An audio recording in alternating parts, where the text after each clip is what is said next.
કેન્દ્રીય મંત્રી ડૉક્ટર મનસુખભાઈ માંડવિયાનું ગામ રોજ વધુને વધુ હરિયાળું, સ્વાવલંબી અને મળતાવડું બનતું જાય છે. કેન્દ્રીય મંત્રી ડૉક્ટર મનસુખભાઈ માંડવિયાનું ગામ રોજ વધુ હરિયાળું, રોજ વધુ સ્વાવલંબી અને રોજ વધુ મળતાવડું બનતું જાય છે. આજે કેન્દ્રીય શ્રમ અને રમતગમત મંત્રી ડૉક્ટર મનસુખભાઈ માંડવિયા તેમના વતનમાં ચાલતા વિકાસ કાર્યોની તથા તેમના ગ્રામજનો સાથે મુલાકાતે હતા. નાના એવા ગામ હાણોલમાં લોકો સફાઈ પોતાની જાતે જ કરે છે. ગામને હરિયાળું બનાવવા વાવેલા વૃક્ષોનું જતન કરે છે. તળાવ, કમ્યુનિટી હોલ, સ્ટેડિયમની સંભાળ અને માવજત પણ ગામ લોકો પોતે જ કરે છે.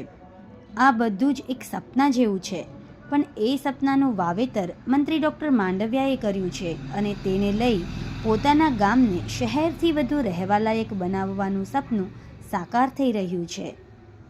મનસુખભાઈ ક્યાંય પણ હોય, જરા પણ સમય મળી જાય એટલે પોતાના ગામ આવી જાય છે.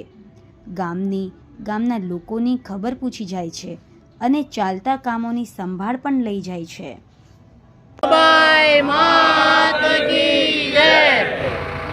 ખોડિયાર માત કી જય,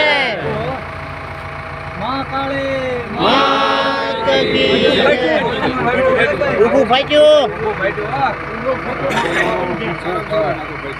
આપણા આડા ક્યાં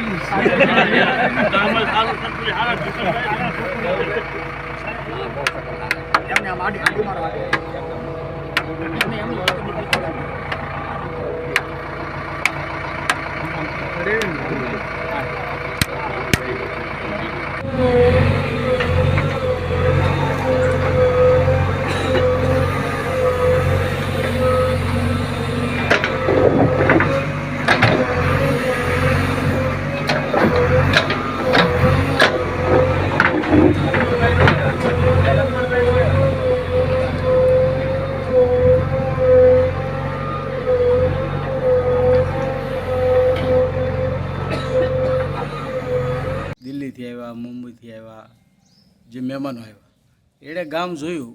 પછી એમનો અભિપ્રાય કેવો હતો કે તમે જે મહેનત કરો છો અહીંયા મથો છો એ વ્યાજબી છે કે તમે ડૉક્ટર સાહેબ ખોટું કરો છો, આ ગામડામાં ઉગે નહીં, એનો અભિપ્રાય કેવો હતો? તો બહારથી જે લોકો આવે છે વેપારી ઉદ્યોગપતિ, એને તો ગામડું બહુ ગમે છે. એના માટે તો આ જીવન એમ દેખાવા લાગ્યું છે.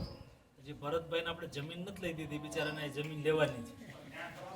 ગિરીશભાઈને લેવાની છે ને ગિરીશભાઈ?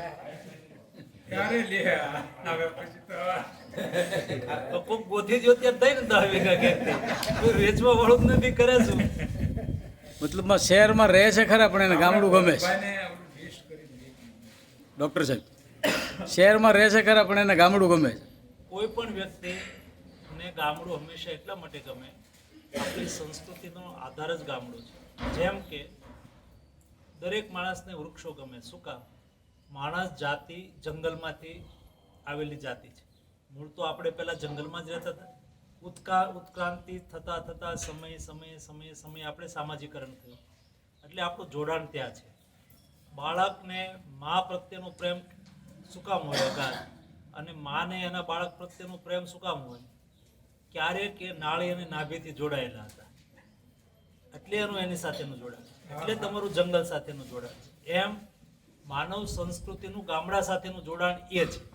શહેરીકરણ એ આધુનિકરણનો નવો કન્સેપ્ટ છે, પણ રૂટ તો એનું ગામડું છે, એટલે લોકોને ગામડું ગમે છે.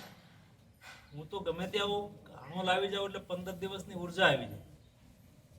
વળી 15 દિવસ મહિનો પાછા મતતા હોય, વળી પાછો એમ થાય ગાલો એક આટો મારી આવી.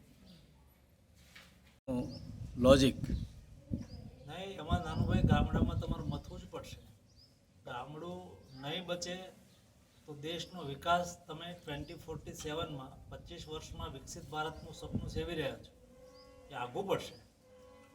મોદીજીએ કહ્યું છે ગ્રામ સ્વરાજ્યથી રાષ્ટ્ર વિકાસ, એટલે બધા લોકોએ કરવું પડશે. અને તમે જુઓ, સાચું કામ હોય એના પ્રત્યે લોકોનું આકર્ષણ કેવું થાય. આપણે એક ગામ કર્યું, પછી આપણે બધા કોઈને કહેવા તો નથી ગયા, છતાંય આ કોલાળી તૈયાર થયું, છતાંય લોચડા તૈયાર થયું. આપણે મેં કહ્યું હતું કે કહેવા નથી જવાનું, નોગણ બધા તૈયાર થઈને આવ્યું. આપણા કરતાં વધારે જુસ્સામાં છે. જુસ્સો આપણી જવાબદારી છે એનો જુસ્સો જળવાય રહે.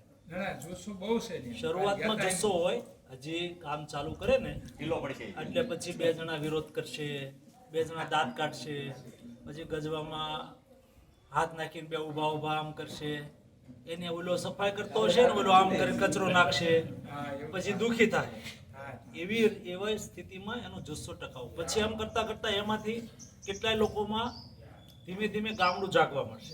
આપણે કેમ અત્યારે હું જોઉં છું આપણા 100 લોકોમાં એવું ગામડું જાગી ગયું છે, એના મનમાં હું કહું ન કહું એ કર્યા કરશે અને કોઈને હાટું નથી કરતા. મને એક શબ્દ પ્રયોગ બહુ સારો લાગ્યો હતો એક દિવસ, એ કે ભાઈ અમે જ્યાં સુધી છીએ તમે એટલું કરીને ગયા છો તો અમારી જવાબદારી છે, અમે કરશું. અમારે જેને જોડાવું હોય જોડાય, ન જોડાય કાંઈ નહીં. આપણા ગામમાંથી ચાલતા ચાલતા બોલતા આવી રીતે પછી જોડાણ. અત્યારે જો લવાએ કીધું કે અશોક નથી, મારી જવાબદારી છે, મોરાશ. આવો ભાવ પેદા. સમાજ માટે, સત્ય માટે, સત્યપૂર્ણ સમાચાર પ્રસારણ આપના મોબાઈલ પર તરત જ લાઈક કરો, શેર કરો અને સબસ્ક્રાઇબ પણ કરો. અને હા, ઘંટડી વગાડવાનું ન ભૂલશો. આભાર. સમાજ માટે સત્ય સાથે સત્યપુંજ. અહેવાલ, સમાચાર તથા જાહેરાત પ્રસારિત કરવા સંપર્ક સાધો. સત્યપુંજ સમાચાર પ્રસારણ, લબ્ધિ કોમ્પ્લેક્સ, તાલુકા પંચાયત સામે, સિહોર.